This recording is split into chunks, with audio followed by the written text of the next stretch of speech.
Yo, Foxy, it's your birthday. Not for real, just for play. This is Cree Summer, and Moana Nui will be right back.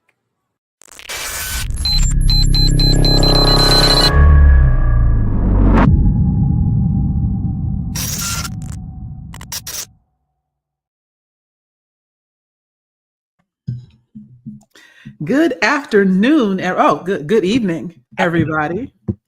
And welcome. I know, right?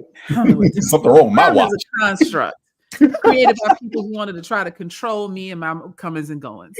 And so welcome to another episode of THIStory, Hidden History. This is our September 2025 edition. And today we are giving tribute to one of my favorite authors, favorite writers, favorite griots, Michael Harriot.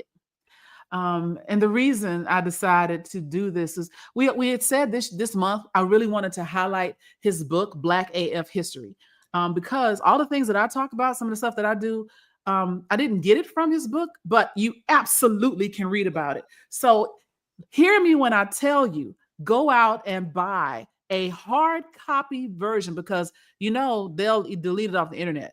A hard copy version of Black AF History, the unwhitewashed story of America. It is a bestseller. Michael Harriot is a national treasure. And if you've never, there he is. Don't he just look like he knows something you don't know? He is your uncle with like a snifter of dark liquor on the porch talking about That is who Michael Harriot is. Gather around, children. Let me tell you about the olden days. Exactly. There's not a whole lot of authors that I will say I'll read whatever they write. He could write anything, and I'm like, it's gonna be good. I'm gonna read it. Even I read his Facebook posts, which are hilarious. He'll go through and I'll give you an example. He's so good, I remember his posts. And I'm not gonna tell you what it's about, because this is kind of how he writes. He was saying, as you get older, you graduate from high school and you go back to your high school reunion, and, there's always these people that you remember from high school, like that one girl that you always wanted to get with, and she was so fine and you never got with her, but now you're like your 20-year high school reunion and she's still there, and she's not quite as fine as she used to be, but it's still that girl. It's still her, right? So, she tried to step to you and you're like, oh, the girl that I always liked is trying to holler at me. So, next thing you know, she's propositioning you. Y'all go out to the car, get little things done, and it's awkward, and it's not what you expected, and it's just not giving what needed to be gave, right? And so, but at the same time, you always loved her back in the day, and you had a fond spot for her, and so you kind of forgive the fact that it didn't go the way you wanted it to, because the memory of who she used to be was so amazing that it overshadowed what actually happened in the moment. And that was his review for Coming to America 2. Wow. Yes. Yes. I love this man. Love him. I got to push back to that description. And I'm probably biased because I actually enjoy Coming to America too. Yeah, of course you did. I enjoyed it too. I thought it was cute. But his whole metaphor of it's not exactly as good as you remember, but you got such a fondness for the original that you're like, it's good. I'm not going to complain. I'm not going to turn it down. But at the same time, it's not Coming to America. Coming to America 2 could not compare, right? But our memory is so entrenched. Like half of the things in Coming to America 2 were just throwbacks and callbacks. And that is true. Yeah.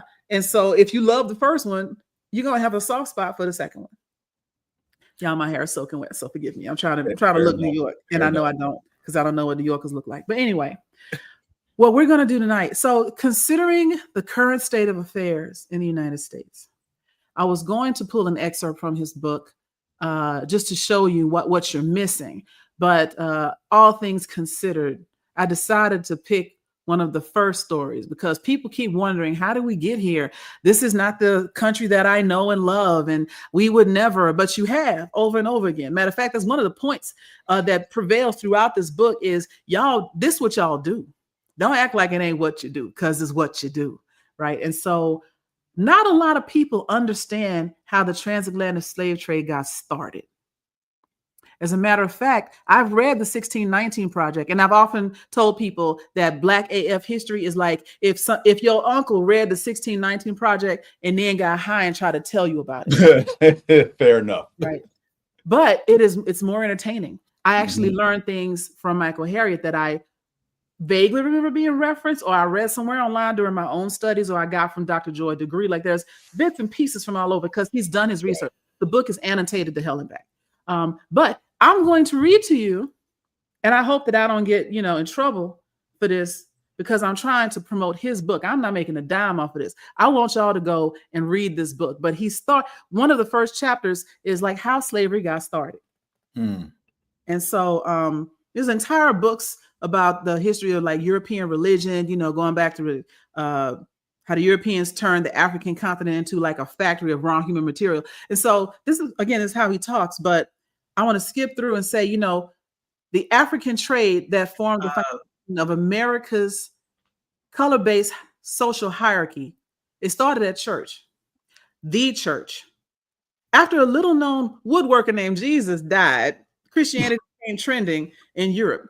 Long before the conservative Christian movement co-opted the idea of using Christianity for the purpose of expanding a political base, the Roman Empire, people always say, this is my Roman Empire. They always think about the end of the Roman Empire. They think about like Caesar. They don't think about some of the earlier stuff they was doing. The Roman Empire thought it might be a good idea to combine church and state for the sake of politics. This is how you get the Holy Roman Empire, right? It eventually fell because the idea of using God's infallible human intercessor, aka the Pope, as a political leader continued. And this is how you got into the Vatican having its own army, right? The Vatican settled disputes between other countries like they were freaking NATO, right? They even negotiated treaties in 1054. So remember, United States came about circa 1619 when we first got here, but 1492, whatever you want to say. Anyway, in 1054, way before that, the Holy Roman Empire, the church, split into Eastern Orthodox Church and the Catholic Church, which is why Catholics sometimes feel like they're better than us, right? They feel it's kind of like deltas and AKAs where one splintered off from the other and the other is forever like, we were first, and we were like, we don't care. Like, so it's kind of the same thing, right? But not. Fair enough.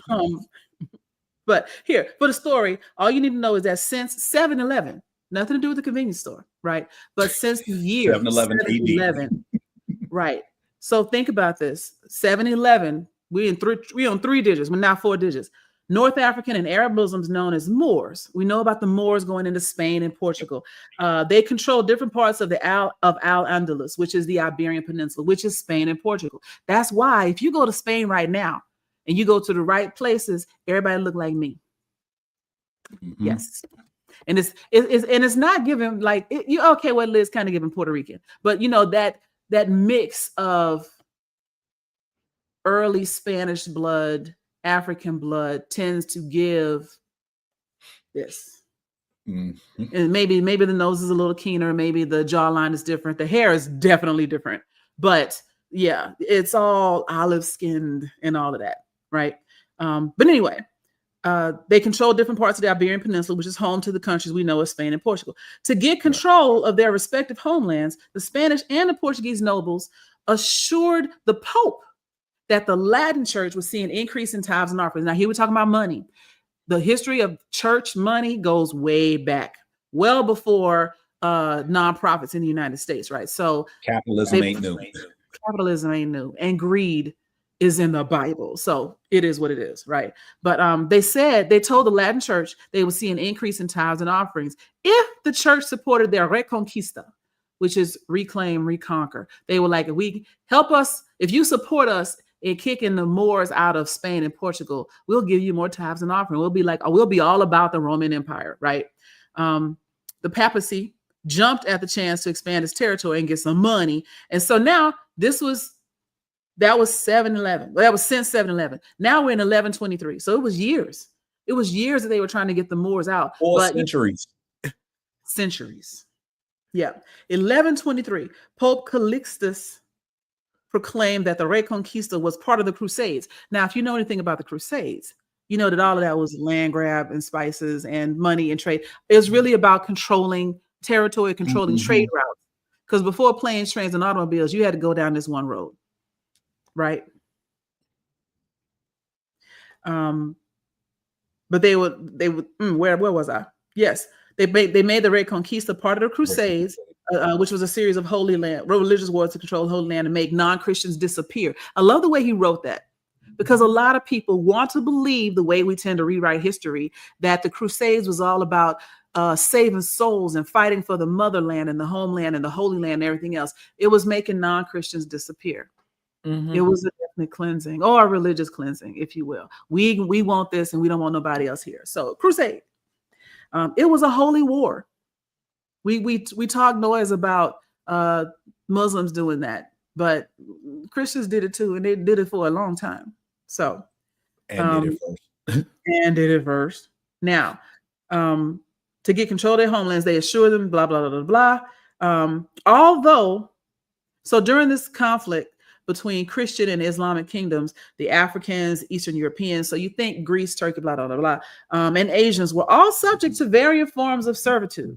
Slavery is not new. And this is one of the things they like to try to pretend about in the United States, is that slavery wasn't new. Everybody was enslaved once upon a time. Yeah, but let's put a pin in it. Enslaving or holding as servants other people, the losing sides, what have you, that was nothing new. It was never exclusively race-based, though. It was all about regions and who won and who lost. You could have somebody be free from a certain country and somebody also be enslaved from that same country, depending on their circumstance, right? Think about debtors' prisons in the United Kingdom. They were in servitude as well. Now, it would never, but even though it was never race-based before, until it got to what would become the Americas. By the time Spain and Portugal got their land back in the early 1400s, remember the United States, 1492, and the United States did not begin the transatlantic slave trade. We jumped in like double dutch, like midway, right? So 1492, it was already running. Centuries of warfare had left both countries in dire financial straits. Now, here's where the money comes in. Meanwhile, other European countries had emerged from the Dark Ages. They finished their crusades and revitalized their economies. If Portugal and Spain had any chance of existing alongside their European counterparts, they both needed new sources of income. Guess what? Right. Best way to do that seemed to be through gaining control of their Iberian Peninsula. So the land grab spawned an intense rivalry, the likes of which wouldn't be experienced again until the dawn of Prince versus Michael Jackson debate. This is what I mean about why this book is so great, right? He's telling you a story and it's steeped in like facts and history and tidbits and everything, and then he'll just throw in there an argument or a debate or a fight, the likes of which hadn't been seen since Prince versus Michael Jackson. He'll just throw that in there. But it makes you laugh. It engages you, so it doesn't feel like you're reading a history book. It feels like you're listening to your uncle tell you a story, right? So after John of Aviz and his sons took control of Portugal from the Moors, and he was crowned king. So King John of Portugal, right? But he still had to figure out how to curry favor with the pastor by putting a little extra in the offering plate. Of course. Because Portugal was a new country, essentially. They didn't have a good credit score, and so their options were limited. Luckily, King John's son, Enrique, was obsessed with two things: boats and Africa. Yes, his name was Enrique. So now we're in 1415. And when he was only 21 years old, Enrique had distinguished himself in battle because he helped capture the North African city of Ceuta, which was slowly becoming an important trading post. So now, in order to avoid, going to jail for reading too much of the story, I'm just going to push through. He heard that there was gold in Africa. He heard that there was richness. Also, remember, around this time, give or take maybe 30, 40, 50 years, Mansa Musa was also in Northern Africa, throwing gold out like pop, pop, pop. Making it rain. On his pilgrimage to Mecca, right? He put so much gold into the economies between his homeland and the western half, in the northwestern Africa, all the way to the Jerusalem, that people were like, come get this because you're tanking our economy. We can't have everybody have money. You're messing up the system. He's like, my bad. Let me get this back on my way back out. But this further supported the rumors and the things that the not Puerto Rican, the Portuguese we're hearing about all this gold Yes. in Africa. What's with all this gold, right? So, Hank,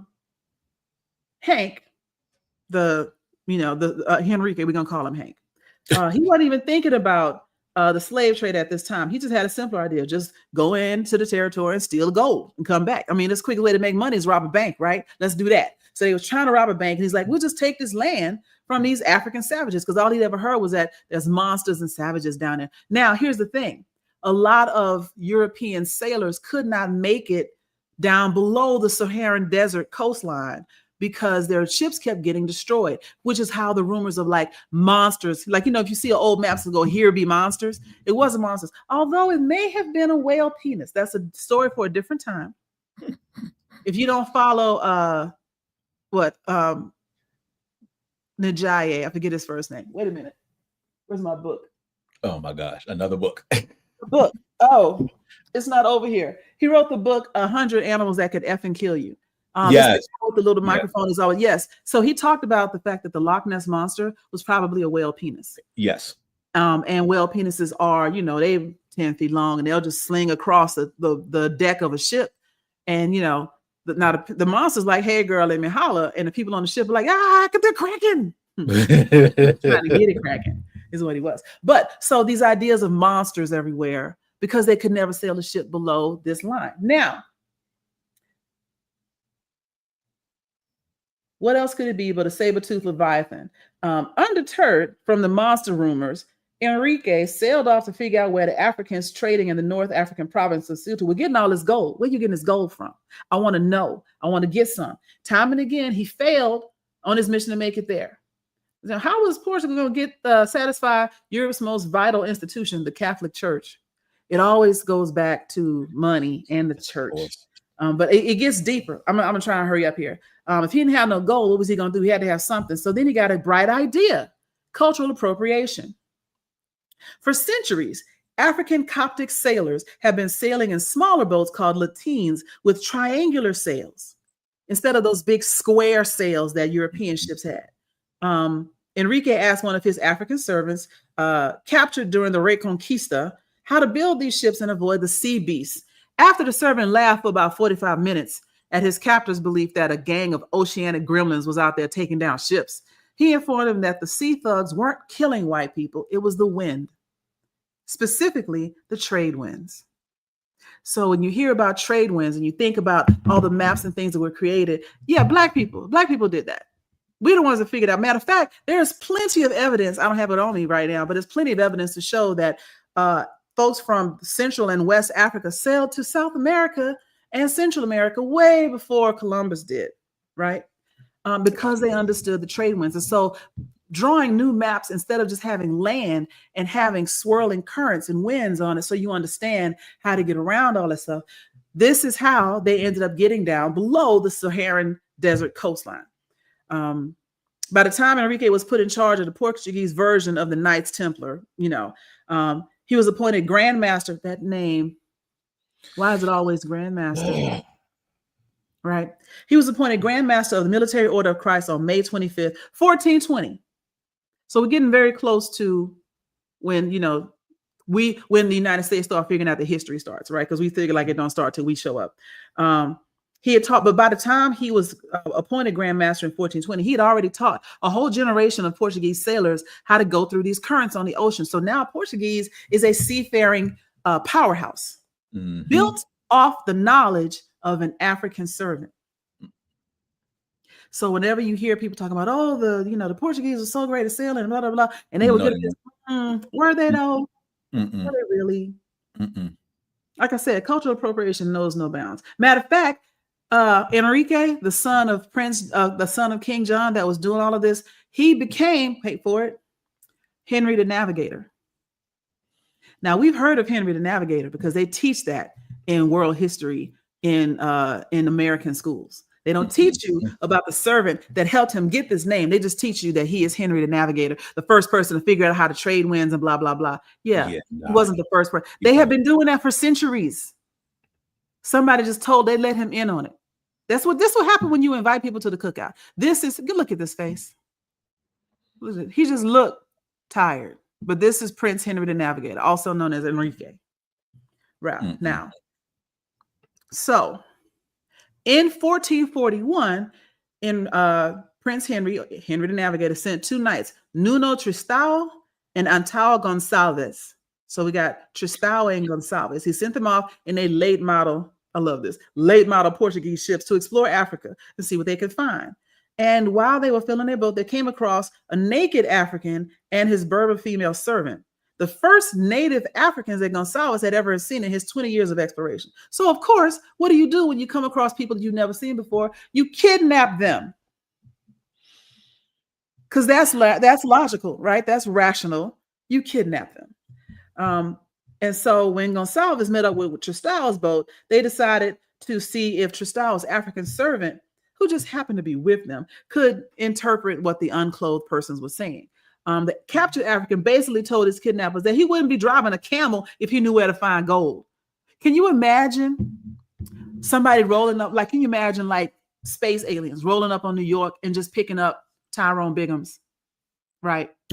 Be like, Tyrone, tell us where the gold is. Tyrone said, if I had gold, do you think I would be out here on the street? I would be in my gold mansion.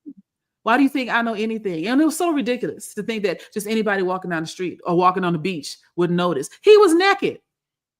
Do you think if he had gold that he would be naked? Did you see gold on him? Was he wearing a dookie chain? No, he was not. Not a dookie chain. Yes, you just grabbed the first person you saw and was like, tell me where it is. I don't know. What? Bruh, I don't know. So he did point. So when you want to get out of trouble, what do? You put your finger somewhere else. So the naked guy was like, go talk to the village over there. And so they went to that village and kidnapped 10 people from the village, one of them being the chief of that village, because they figured one of them had to know where to find gold. So this is now a hostage situation. Give us the gold. I ain't got no gold, man. What are you talking about? But the next day, the brilliant but bloodthirsty white knights used the native captives to lure the African savages into the open. Gonçalves and Tristão were shocked to find themselves ambushed by 150 Africans who opened a can of African whoop-ass on the Portuguese warriors. They ran back to their ship. You thought wrong. Ran back to their ship and kept sailing south to search for gold. But Gonçalves was shook. He went back to Portugal with his seal skins and the 10 captives that he had. Right? He's like, I'm out. I ain't signed up for this. This ain't what I want. My heart pumped Kool-Aid. I'm gonna go home. So now Gonçalves went back with like seal skins and a few other things he had to trade. And those 10 people that they didn't let them go. They took them back to Portugal. Kept the people they kidnapped. Kept the people they kidnapped. Now, by the time Tristão, which was the other guy, returned to Portugal, Gonçalves had already sold the seal skins and was prepared to split the profits with Tristão. Now, Tristão was like, where you get all this money from, bro? I know you didn't get all this money from just these seal skins. Who did you bamboozle to get this amount of money? And Gonçalves explained the money didn't come from selling the seal skins. It came from selling them 10 people we had. I just sold them into slavery. Why not? You know, I wasn't gonna spend gas money to put them back. So we got all this money. Look, here you go. So now this is 1442. They went on another expedition and they brought that African chief that they kidnapped before. They didn't sell him. They took him back and ransomed him back to his people and traded him for like, I think another 10 or 20 folks to get their chief back, along with some ostrich eggs. Don't ask. And it literally says in here, ostrich eggs, don't ask. A small amount of gold dust. They finally got some dust that they wanted, some oxhide shields. And then they brought out 100 men, women, and children and said, pick any 10 of these in exchange for the chief. The next year, now, greed knows no bounds. They've done this trade. They brought the chief back. They could call it quits. But no, the next year, Tristão returned. But this time, instead of ransoming or kidnapping his human cargo, he bartered for 14 of the village's captives. Hey, look, y'all ain't going to use them. No way. Give them to me. And I'll trade you, some, I don't know, eggs and pork and whatever else he had. And this is how it happened. Nuno Tristão and Antão Gonçalves can go down in history as the first Europeans to purchase Africans from Black slave traders and resell them in Europe. Portugal started it all. But it started because of their need to have money to tithe to the Catholic Church because they wanted their freedom from the Moors. It goes all the way back there. They wouldn't have done any of this if they weren't in debt, so to speak, to the Pope. Right? So now, this whole buying and selling people thing, that hadn't been cleared by the church, right? Oh, absolutely not. Exactly. So, Prince Henry the Navigator, he sure, they had enslaved Moors and Jews and non-Christians during the Crusades, but that was a military thing. And military things are different. This was just a pure cash grab. And so he wasn't sure the church is going to be down with buying and selling people just for the money. So when he went to explain his rationale to the church, Prince Henry would argue that technically he wasn't an enslaver because a true Christian would never do that.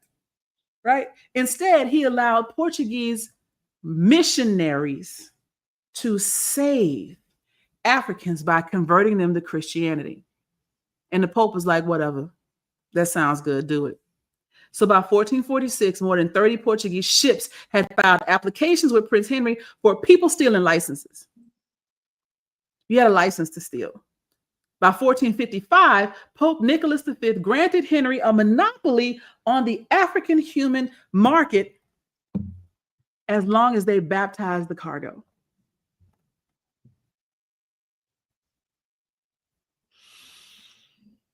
So this is why time travel should never be a thing. Yes. So Henry had finally found gold in Africa, except it was brown and because Europe would never exist after the year 1250. Mm-hmm. I wouldn't even let them get to this point. Somewhere around 1250, I just wipe Europe off the map. Exactly. Or at least figure out how to warn the Africans don't trade with them. It ain't that too. Mm-hmm. And don't give them none of your seed. You know what? It's what we still do now. You know, we have these little arguments online about don't be inviting people to the cookout, don't be giving away our secrets, don't be giving away our culture, et cetera, because they're all culture vultures. The cradle of civilization is the cradle of civilization, right? And so we the first to do a whole lot of stuff. I'm not saying first to do everything, but a whole lot of practical magic comes out of Africa. Right. Almost every, how do I want to phrase this? Every knowledge-based, scientific, mathematical, human advancement, that you want to attribute to some European country has its foundations in Africa. They were doing it in Africa hundreds of years. They just chose not to tell where they got the knowledge and information from. Right. And don't forget that during the Crusades and during Alexander's conquest of northern Africa, they burned a whole lot of knowledge. Yep. Burned a whole lot of libraries, killed a whole lot of people. Take credit. So they could take credit, but then couldn't recreate it, which is why they now believe that the pyramids were created by aliens. Because they couldn't figure out how to make them, so it had to be alien. Because you can't be smarter than me. You know, all of this stuff about Pythagorean theorem and blah blah blah, like the Greeks did everything, not knowing that the Greeks learned it from who? Africans, right? And don't even get me started on Egypt. I'm not even talking about that today. So explorers could discover land and soldiers could conquer kingdoms. But if Henry could commodify the labor necessary to build and maintain these empires, he would control a commodity more precious than any mineral or spice. So, yeah, he basically cornered the free labor market, right? So a year after Gonçalves brought the Africans back to Portugal, Henry set up the Casa de Guinea. This state-run commercial entity would essentially become the prince's version of Amazon, a one-stop shop for goods imported from Africa, especially Africans themselves. Not Amazon. Yes, for the next 50 years, the Casa de Guinea would import around 1,000 Africans per year to sell to willing slave makers around the world. Now, this type of slave trade was not in perpetuity. People are able to buy their freedom. They're able to have families. You know, most forms of slavery throughout the continent of Africa and East involved some level of dignity. They were kidnapping them. They were bartering and trading for them. The people that traded them off thought it was going to be like that. And this is what I always try to explain to people when they want to fall back on, well, the Africans were selling them in slavery too. They did slavery too. They did indentured servitude, right? They did time released enslavement. Basically, these are prisoners of war mostly. I bought you for 15 years. Yeah. Village A went to war with Village B. Village A won. So everybody from Village B who survived and wasn't severely maimed now works in servitude of somebody in Village A. Exactly. And you work and for X number of years, and then eventually you become a member of Village A at a lesser status. Yeah, the same way I say I'm from Atlanta right now because I've been here forever. So I'm just Atlanta now, but I came from Texas. So for all those people that want to holler about the woman king, that's the basis behind it. When you saw when they were training the girls, they were able to tell these are the girls born and raised in this village, and these are the girls who came from Village B because we went to war with them, and they were just casualties of war. Right. Either you're gonna be somebody's wife or you can come be a warrior. What you want to do? You want to learn to fight? Yeah, that's what I thought. Because look at them. You don't want to know. So, where was I? So, perhaps no one is more responsible for the 400-year competitive empire-building race than Henry the Navigator, whose advancement in exploration and charting the world's sailing routes made Portugal the first European empire. We may think of empires as Great Britain, but they're a copy of a copy, actually. They're just a lot more brutal. Okay, maybe there was one guy. While Portugal was filling up the church's coffers in the lucrative spice trade and the African resources raiding market, Spain struggled financially. Tried to emulate Portugal's success, but Portugal always seemed to beat them to the ports, right? So the two countries even gone to war for a while, a war that ended with Portugal pulling a brilliant move. Now, we ain't gonna get into all of this because, again, I've read too many pages of this story. But suffice it to say, eventually, Henry the Navigator, who was already dead, eventually, wait a minute. Long story short, they tried to find a path to India by sailing west away from Africa, which was never heard of. This is how the Spanish thought they were going to get over on the Portuguese because they didn't really understand the trade winds the way the Portuguese did because Portuguese know how to keep a secret. So they're like, you know what? We're going to go west to get east. Now, who do you think that is? Columbus working for the damn Medicis. Yeah, and Catherine and all of them. And that's how they got to America, and then the rest is history. But I wanted to, so since we was all supposed to get raptured this morning, and we didn't. Oh, we were? I ain't get my memo. Yeah, you somebody on Twitter, somebody said rapture was gonna be today.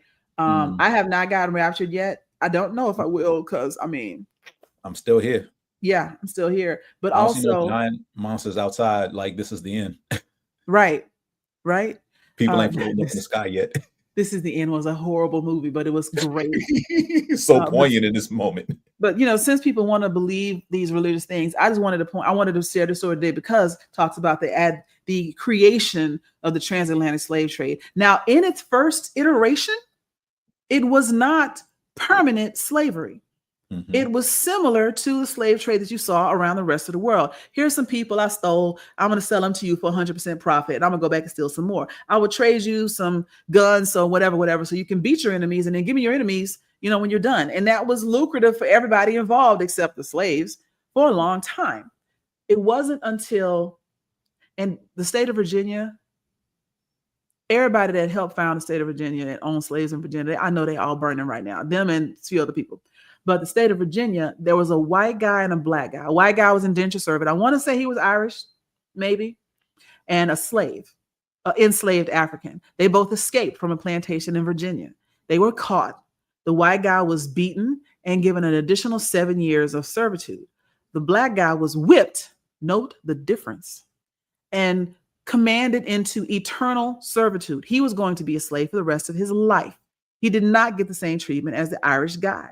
And beyond that, they passed a law saying that, you will be a slave for the rest of your life. Then they passed a law saying that anybody born of a slave would be a slave. Then they passed a law saying that even if you were baptized as a Christian, you were still going to be a slave. even though you had accepted Jesus as your Lord and Savior, but not saving you from us because we still need you as slave. And this idea of slavery in perpetuity, because imagine if you had a machine that just never stopped working, right? Mm-hmm. Right. And that's how it became what it became. And then when the government felt a little bit bad about it and they got pressure from some of the abolitionists to end the transatlantic slave trade, they're like, okay, we'll stop bringing them in. We're just going to breed them instead. Because we got enough here now that we could just, put a paper bag on his head and her head. They won't know if they're related or not. And they can just have kids. It doesn't matter if they have birth defects or not, because we just need them to pick cotton and tobacco. And so I know that for a lot of people, if I say the phrase puppy mill, it evokes a sense, an image in your mind of what they do to female dogs, forcing them to have kids, forcing them sometimes to have sex with their own litter mates, et cetera, in order to produce a particular type of color, et cetera, of puppy. And it's a miserable thing. And people that had to rescue dogs from puppy mills, et cetera, they were doing that to Black women because they couldn't bring them in anymore. So they just made them. And if there were no men necessarily that were around or able or available or willing to assault a woman, Massa did it, which is how you get this. I heard somebody say this is rape-colored skin. And it all goes back to who? The Pope. Yep. Mm-hmm. So while we're sitting here waiting to be raptured, I'm not sure I want to go where they're going, because I feel like it is an elevator going down. It's Probably. an elevator. More than likely, yes. Yeah. To steal a word from my favorite band, it's a elevator. Right. You're not going up. Absolutely not. Mm-mm. Dante said there is a special level of hell specifically for hypocrites. And if you think about a country that is all about freedom and all about no taxation without representation and all about not having their voices be silenced and freedom above everything, give me liberty to give me death, and saying all of that while they owned slaves and wrote laws to make sure they were slaves forever. Right? That part. Hot mess. But we're not like that anymore. Yes, we are. Yes, you are. I'm sorry, not we, you. Yeah, yes, they are. They are still like that. Matter of fact, we're still seeing lynchings. Last week. Right? We're still according to them, they hung themselves. Yeah. Yeah. From a tree. From a tree with nothing to stand on. I've never seen anybody jump, throw a rope over a branch and pull themselves up and tie it tight around the lower part of the branch. Meanwhile, people are worried about the wrong things, to say the least. But just to expand on this idea of indentured servitude or free labor, et cetera, I want middle-class America to wake up, because y'all are so concerned with whether or not people that look like us are, getting over or winning or succeeding and DEI and blah, blah, blah. You're so worried about that you're not paying attention to the fact that you are becoming an indentured servant. That as we speak. It's not a plantation, it's a corporation. Mm-hmm. Companies, large mega corporations, and the financial backing that they have are buying up all of the property. The place that I just moved from, several of the condos in there were bought by businesses. And I'm not talking about, your little LLCs that just want a tax shelter. I'm talking about financial products that are buying up all the available livable space. And sometimes they're upgrading it and making it, too expensive for anybody to buy. But that's also part of the plan. If you understand how sharecropping works, I am going to give you this land or let you lease this land. The amount of the lease is worth more than the land itself, right? Mm-hmm. You can pay me back, but it has to be profits off of the crops that you grow. Now, the crops that you grow, I'm going to give you crappy seeds so that they won't grow. As a matter of fact, one of the reasons that Black people are so associated with watermelon is because watermelon was one of the few crops that they could grow well, because other farmers didn't want to deal with the heavy produce. Like watermelon's too heavy. Don't nobody want to do all that. It's backbreaking work to pick them. So you can have them seeds, but they would give them like corn and tobacco and other seeds. And they would give them the ones that had weevils in them or were already infected, et cetera, so that crops will go bad and they can get that land back. Because now you can't make good on your loan. But watermelons would grow anywhere as long as you had enough water to sustain them. And it became a cash crop, not to mention it was a food source. It was tradable within Black communities. And so because we were doing well for ourselves, a lot of white cartoonists of the time started drawing dark-skinned people with bright red lips and little, the braid sticking out like this, eating watermelon like this, because they were jealous.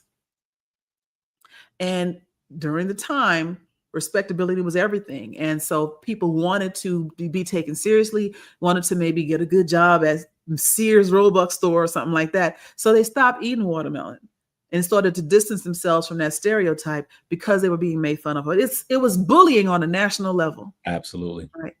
So I say to all Black people, go get you a slice of watermelon, sit in your boss's office and eat it and spit the seeds in a cup. Do it. Let's reclaim that. But I wanted to share the story, one, because put the picture of the book up again. I want y'all to go read Black AF history.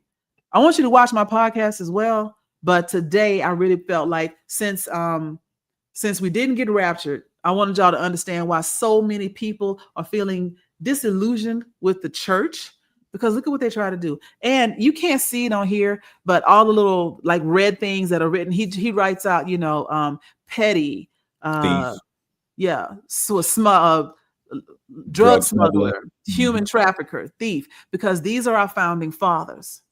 Ain't none of them clean. All of them were criminals by today's standards. Absolutely. What was it? 13 of the first 15 U.S. presidents owned slaves. 13 of the first 15. Right. Or something like that. But yeah, all but 2 of the first, whatever.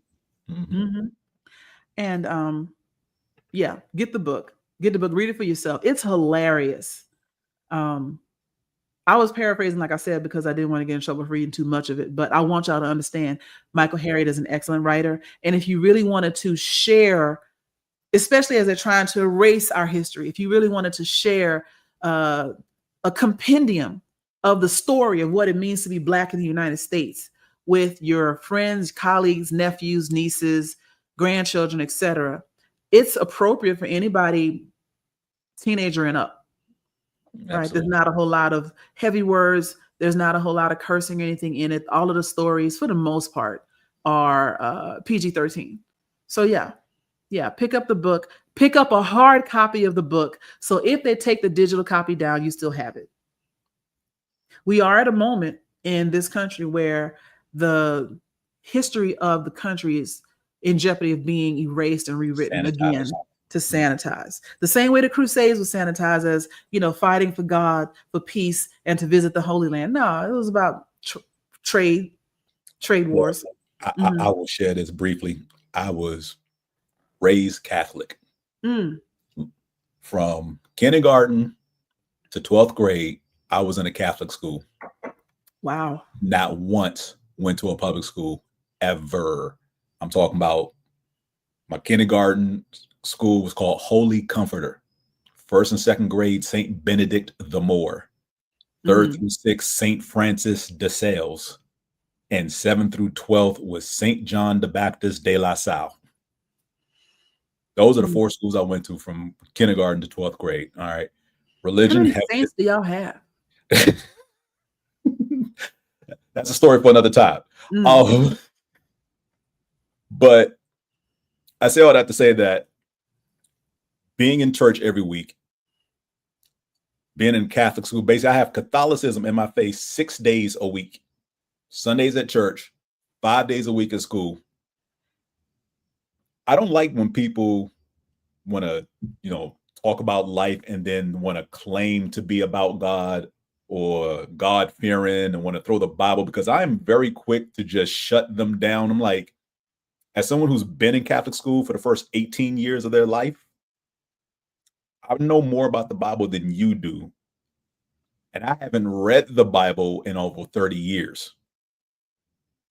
Legit have not read the Bible in like almost 30 years. Please don't come at me like that. And I will hurt your feelings with some of the things that your religion doesn't want you to know. Because crazy thing, Catholic schools actually teach religion.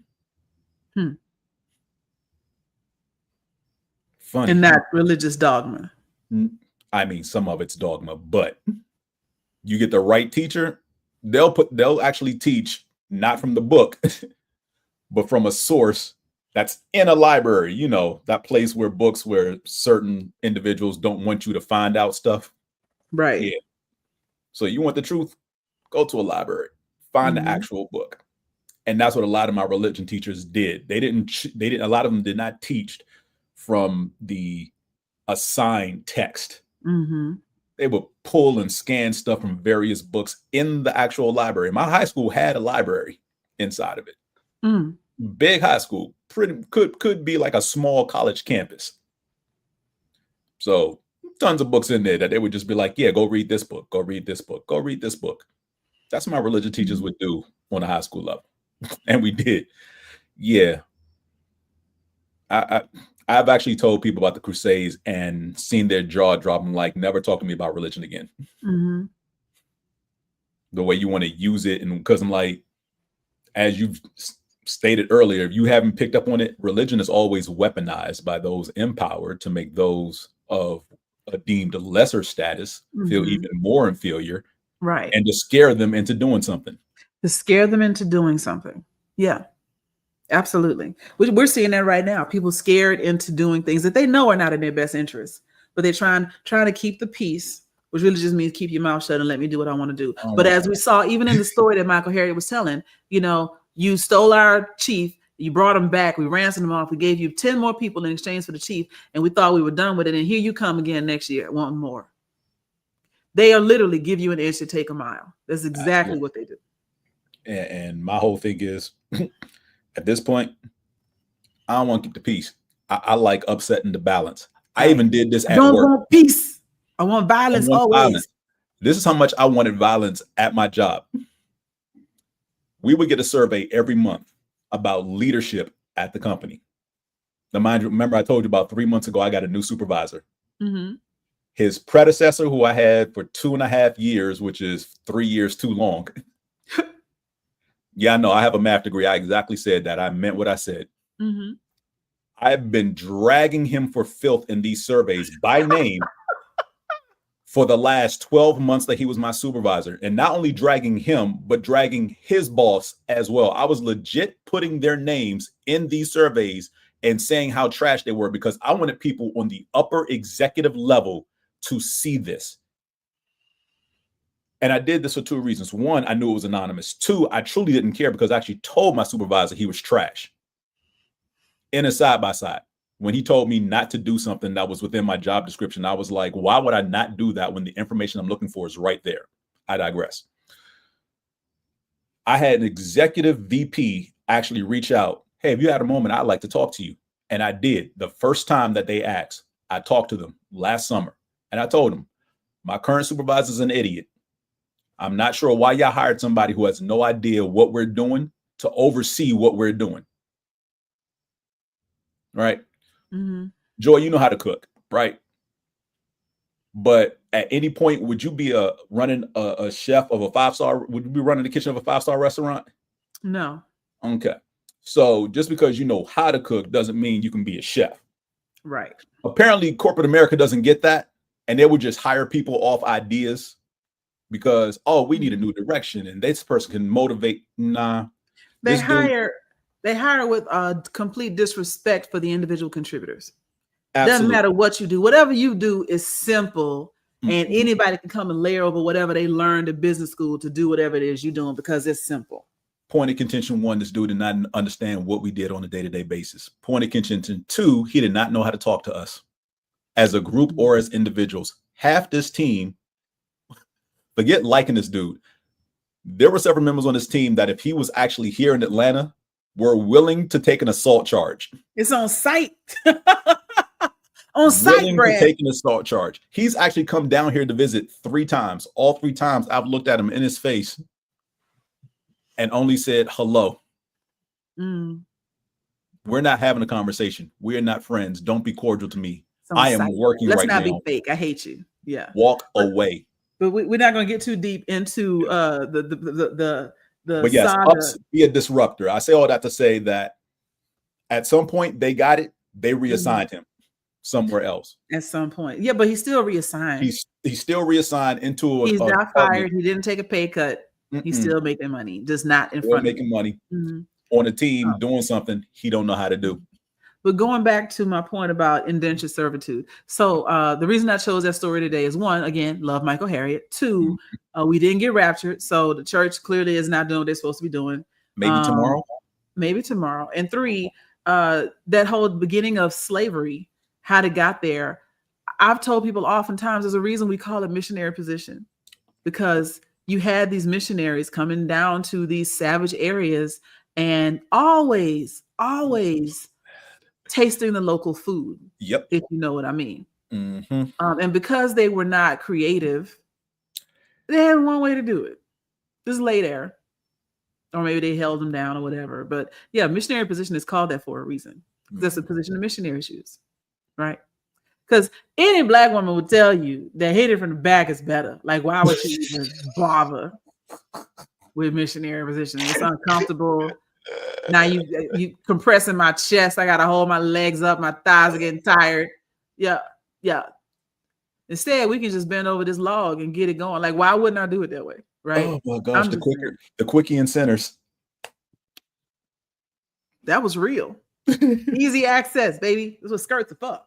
But anyway, I digress. So my point about the more things change, the more they say the same. We are this great country and blah blah blah. And yeah, this is a great country in theory, but in practical application, you got major corporations buying up all the places to live. You've got major corporations handling and being partially invested in health insurance.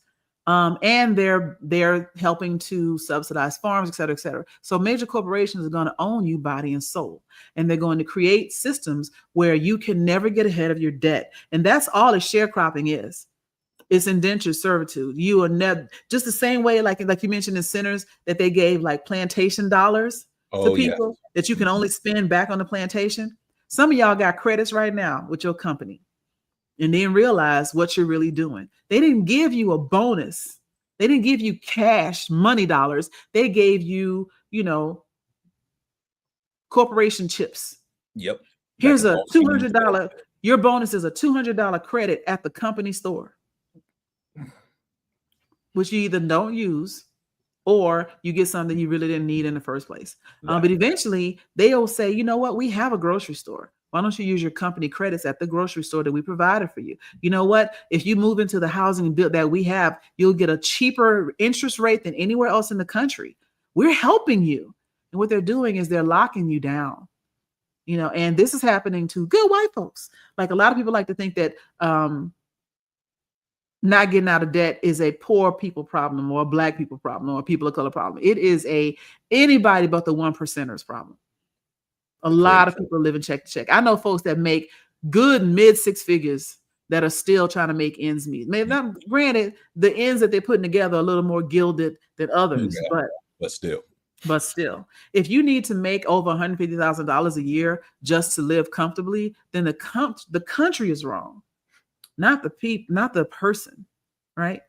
Absolutely. It shouldn't cost you. It shouldn't cost you this much just to survive. And so many people are in survival mode that, we talk about more money. Money doesn't buy happiness, and they think it does because money buys survival. And they're so almost out of survival that any little bit of money gives them relief, and they're mistaking relief for happiness. Never understanding what it really means to be free and happy. Because if we were all really free and happy, well, for one, it would completely bankrupt this capitalist system. And two, they would burn it all down. They have to burn it down in order to keep us. And they would get poor white people to do it. So the moral of today's story is, let's see if we get picked in a second round draft pick for the Raptors. Maybe we were not first round draft picks. Look, if I go in the 8th round, it's all good. I'm just trying to see. But the moral of the story is, do I believe in God? Well, is there a God? Probably. Does God rock with what's being done in his name? Probably not. Right. Read things for yourself. One of the other good things about Black AF history is annotated all the hell and back. Like there's a footnote or an asterisk like every 5 or 6 sentences, because he wants you to know he is not making this up. He got it from somewhere. The other story that you need to read when you buy the book is a story about the first white people that got to the United States and how they was cannibals. The very people that always accuse other savage countries of being cannibals be straight up eating themselves. They did it in The Walking Dead, didn't they? Yes, they what did. Was that place, the railroad place. What was it called? Terminus. Yes. Terminus. Mm-hmm. Yes, Terminus. It's a shame. Terminus anyway, was wild. Terminus was wild. But one more thing I want to say before we get out of here is this podcast was created so that we could highlight hidden history. And it's not always going to be something original. Like today, we just did a reading, if you will, of Michael Harriot's book, Black AF History. I'm going to keep saying the title so you don't forget it. But also, what we really want to do with this podcast is bring you knowledge and bring you a sense of understanding. If I can get that all in one place for Michael Harriot, so be it. I adore the man, and I hope somebody shows him this so he can see how many cheerleaders he got out here just randomly pumping his book just for no money.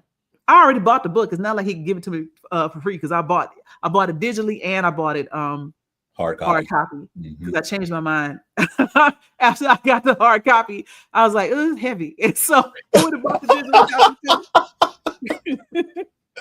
It is heavy, but man. But what was I saying? Yeah, so we will continue to try to bring you little known stories that you may not know.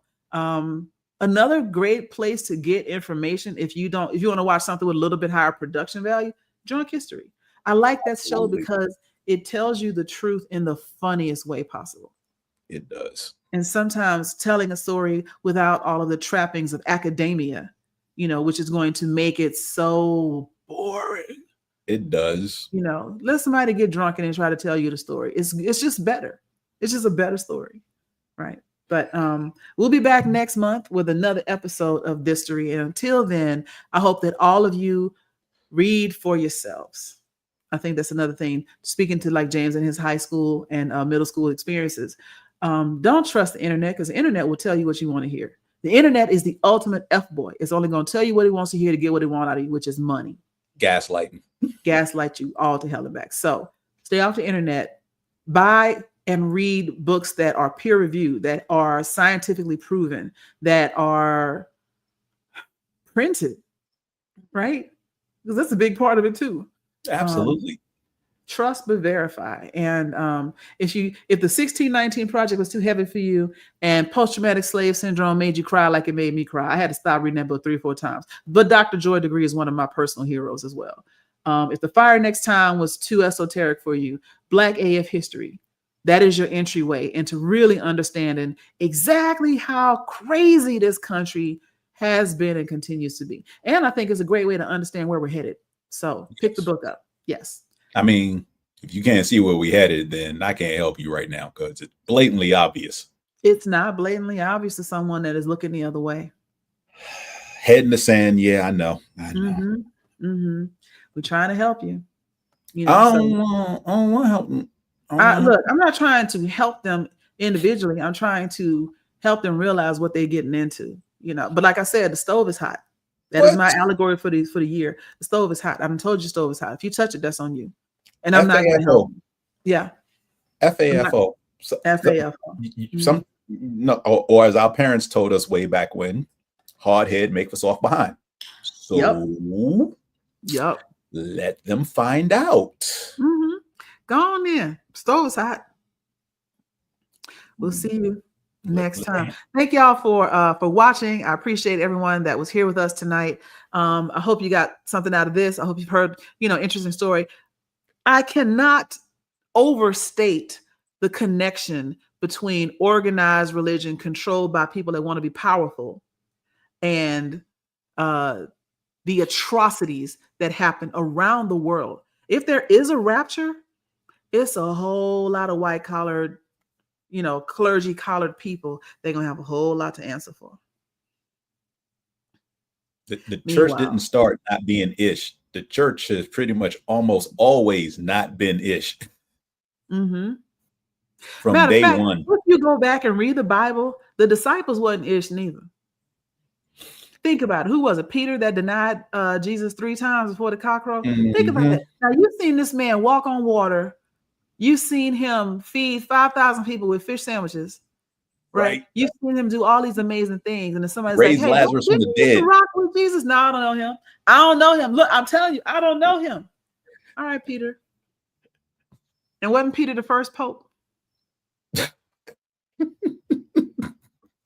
Was he? I thought it was one of the 4 who have the Gospels. I thought I don't know. No, I'm not going. I'm about to find out. Okay. First. Before we get out of here, one last Peter was the first Peter? pope of the Catholic Church. Mr. Ain't Ish himself. Upon that rock, they built their church. The definition of backstabber. Yes. Judas ain't had nothing on Peter because Peter turned it into an empire. So there you have it. God bless and good night. Good night, everybody.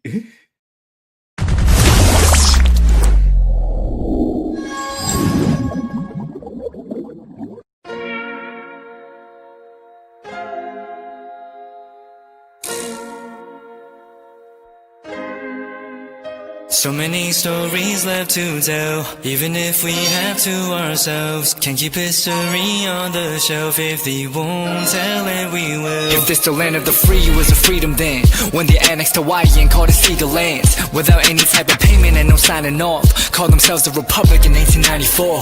1.2 million acres overtaken from the native Hawaiians. When they resisted, the West retaliated in violence and erasure. The Hawaiian language is banned as part of colonialism's plan to expand, yeah. Stuck between a rock and a hard place. Multiple bombings of Kaho'olawe as a part of their ongoing war with Asia. Used it as a place for target practice. No consent or compensation. Colonizers call for annexation.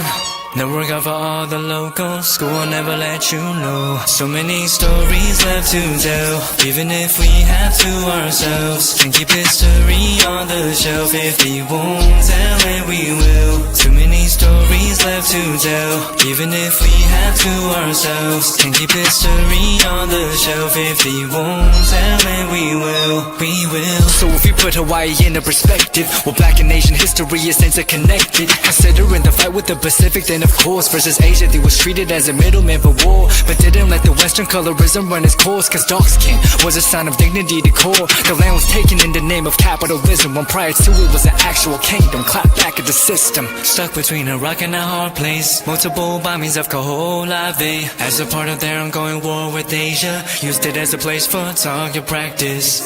No consent or compensation. Colonizers call for annexation.